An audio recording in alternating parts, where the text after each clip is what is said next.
Bible ధ్యానంలో ఇప్పుడు ఆదికాండము 41వ అధ్యాయము చదువుకుందాము. 2 ఏండ్లు గడిచిన తరువాత ఫరో ఒక కల కనెను. అందులో అతడు ఏటి దగ్గర నిలిచి ఉండగా చూపునకు అందమైనవియు బలిసినవియునైన 7 ఆవులు ఏటిలో నుండి పైకి వచ్చుచు జమ్ములో మేయుచుండెను. వాటి తరువాత చూపునకు వికారమై చిక్కిపోయిన మరి 7 ఆవులు ఏటిలో నుండి పైకి వచ్చుచు ఏటి ఒడ్డున ఆ ఆవుల దగ్గర నిల్చుండెను. అప్పుడు చూపునకు వికారమై చిక్కిపోయిన ఆ ఆవులు చూపునకు అందమైనవై బలిసిన ఆవులను తినివేయుచుండెను. అంతలో ఫరో మేలుకొనెను. అతడు నిద్రించి రెండవసారి కల కనెను. అందులో మంచి పుష్టిగల 7 వెన్నులు ఒక్కదంటున పుట్టుచుండెను. మరియు తూర్పు గాలి చేత చెడిపోయిన 7 పీల వెన్నులు వాటి తరువాత మొలిచెను. అప్పుడు నిండైన పుష్టిగల 7 వెన్నులను ఆ పీల వెన్నులు మృంగివేశెను. అంతలో ఫరో మేలుకొని అది కల అని గ్రహించెను. తెల్లవారినప్పుడు అతని మనస్సు కలవరపడెను గనుక అతడు ఐగుప్తు శకునగాండ్రనందరినీ అక్కడి విద్వాంసులనందరినీ పిలువనంపి ఫరో తన కలలను వివరించి వారితో చెప్పెను గాని ఫరోకు వాటి భావము తెలుపగలవాడెవడనూ లేకపోయెను. అప్పుడు పానదాయకుల అధిపతి, నేడు నా తప్పిదములను జ్ఞాపకం చేసుకొనుచున్నాను. ఫరో తన దాసుల మీద కోపగించి నన్నును భక్ష్యకారుల అధిపతిని మా ఉభయులను రాజసంరక్షక సేనాధిపతి ఇంట కావలిలో ఉంచెను. ఒక రాత్రి నేను అతడు మేమిద్దరము కలలు కంటిమి.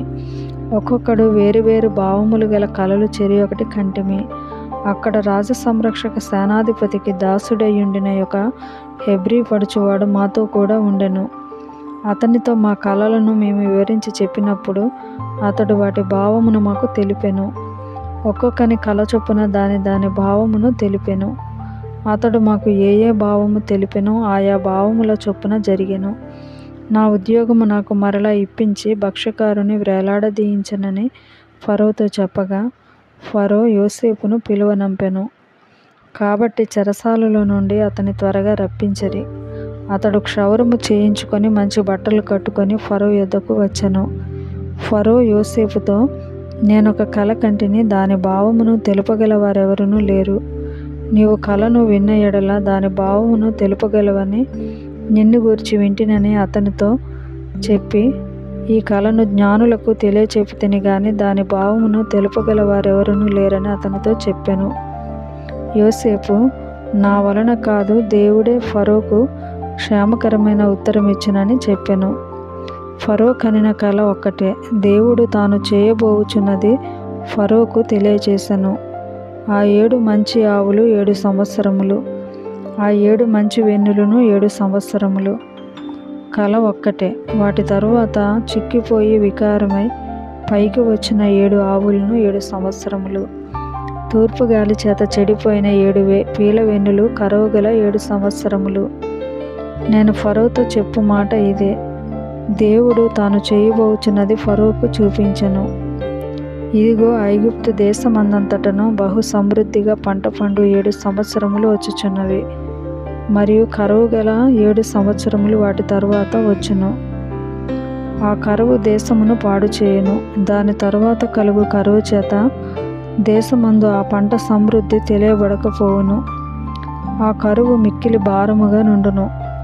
ఈ కార్యము దేవుని వలన నిర్ణయింపబడి ఉన్నది. ఇది దేవుడు శీఘ్రముగా జరిగించును. అందుచేతనే ఆ కల ఫరోకు రెట్టింపబడెను.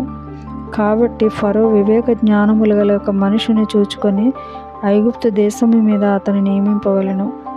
ఫరో అట్లు చేసి ఈ దేశము పైన అధిపతులను నియమించి సమృద్ధిగా పంట పండు 7 సంవత్సరములలో ఐగుప్తు దేశమందంతటను 5వ భాగము తీసుకొనవలెను.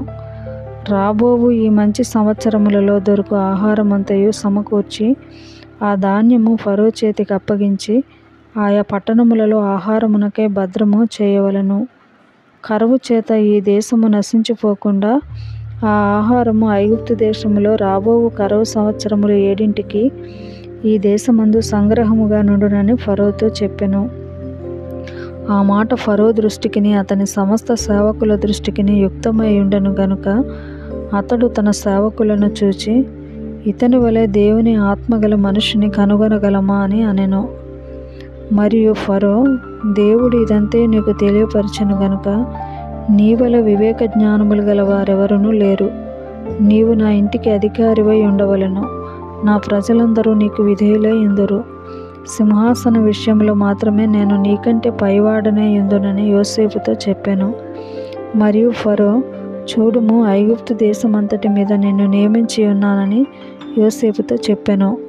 మరియు ఫరో తన చేతినున్న తన ఉంగరము తీసి యోసేపు చేతిని పెట్టి సన్నపు నారబట్టలు అతనికి తొడిగించి అతని మెడకు బంగారు గొలుసు వేసి తన 2వ రథం మీద అతనిని ఎక్కించెను.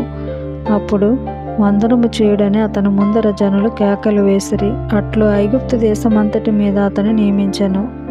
మరియు ఫరో యోసేపుతో, ఫరోను నేనే, అయినను నీ సెలవు లేక ఐగుప్తు దేశమందంతటను ఏ మనుష్యుడును తన చేతినైనను కాలినైనను ఎత్తకూడదని చెప్పెను. మరియు ఫరో యోసేపునకు జప్నత్పనేహు అని పేరు పెట్టెను. అతనికి ఓని యొక్క యాజకుడైన పోతీఫెర కుమార్తెయగు ఆసెనతునిచ్చి పెండ్లి చేసెను. యోసేపు బయలుదేరి ఐగుప్తు దేశమందంతటా సంచరించెను. యోసేపు ఐగుప్తు రాజైన ఫరో ఎదుట నిలిచినప్పుడు 30 సంవత్సరములు గలవాడై ఉండెను. అప్పుడు యోసేపు ఫరో ఎదుట నుండి వెళ్ళి ఐగుప్తు దేశమందంతటా సంచారము చేసెను. సమృద్ధిగా పంట పండిన 7 సంవత్సరములలో భూమి బహు విరివిగా పండెను. ఐగుప్తు దేశమందున్న 7 సంవత్సరముల ఆహారమంతా అతడు సమకూర్చి ఆయా పట్టణములలో దాని నిల్వ చేసెను. ఏ పట్టణము చుట్టూ నుండి పొలము యొక్క ధాన్యము ఆ పట్టణమందే నిల్వ చేసెను.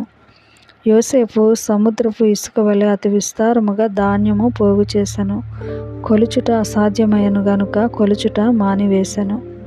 కరువు సంవత్సరములు రాకమునుపు యోసేపుకి 2 కుమారులు పుట్టిరి. ఓని యొక్క యాజకుడైన పోతీఫెర కుమార్తెయగు ఆసెనతు అతనికి వారిని కనెను. అప్పుడు యోసేపు, దేవుడు నా సమస్త బాధను నా తండ్రి ఇంటి వారిని అందరినీ నేను మరచిపోవునట్లు చేశానని చెప్పి తన జ్యేష్ఠ కుమారునికి మనష్షే అను పేరు పెట్టెను. తరువాత అతడు, నాకు బాధ కలిగిన దేశమందు దేవుడు నన్ను అభివృద్ధి పొందించనని చెప్పి 2వ వానికి ఎఫ్రాయిము అను పేరు పెట్టెను. ఐగుప్తు దేశమందు సమృద్ధిగా పంట పండిన సంవత్సరములు గడిచిన తరువాత యోసేపు చెప్పిన ప్రకారము 7 కరువు సంవత్సరములు ఆరంభమాయెను గాని ఐగుప్తు దేశమందంతటను ఆహారముండెను. ఐగుప్తు దేశమందంతటను కరువు వచ్చినప్పుడు ఆ దేశస్థులు ఆహారము కోసము ఫరోతో మొరపెట్టుకొనిరి. అప్పుడు ఫరో, మీరు యోసేపు నొద్దకు వెళ్ళి అతడు మీతో చెప్పినట్లు చేయుడని ఐగుప్తీయులందరితో చెప్పెను. కరువు ఆ దేశమందంతటను ఉండెను గనుక యోసేపు కొట్లన్నీ విప్పించి ఐగుప్తీయులకు ధాన్యం అమ్మకము చేసెను. ఐగుప్తు దేశమందు ఆ కరువు భారముగా ఉండెను. మరియు ఆ కరువు ప్రతి దేశమందు భారమైనందున సమస్త దేశస్థులు యోసేపు నొద్ద ధాన్యము కొనుటకు ఐగుప్తునకు వచ్చిరి.